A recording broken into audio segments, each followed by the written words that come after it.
wiring loom is just in a shocking state. It's been repaired everywhere, and most of it's just covered in insulating tape, which is, you know, I mean, I don't know whether it's been rewired at some stage in the past or what, I don't know, but yeah, it's a bit of a mess.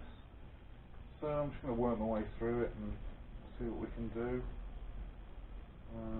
I've ordered some loom repair kit for it, so I'm just going to replace all the wires really, or all of the ones that I think are pretty damaged. A lot of them have been repaired already, but we'll just keep working through it and see.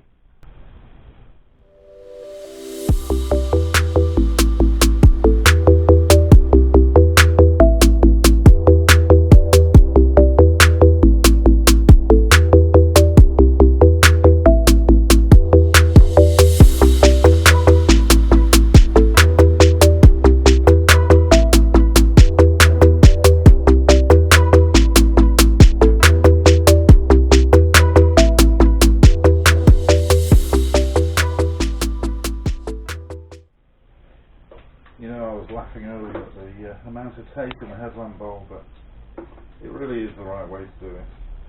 I remember doing my, I had a GPZ 550D1,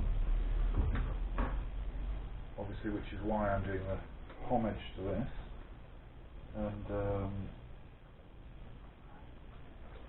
I pretty much did the same thing then, after I'd fallen off the bike. I smashed it up quite badly. Smashed it up quite badly and ended up rebuilding it completely, so yeah, I did the same then. They actually look like quite decent shock absorbers, relatively new. Not original obviously, but pretty good. So no rot on the swing arm, lots of rust obviously. And need new bushes in there, I think. I'm just saying that does seem like it's been greased recently, or it's held it well. It's a definite contender for shot blasting, I think.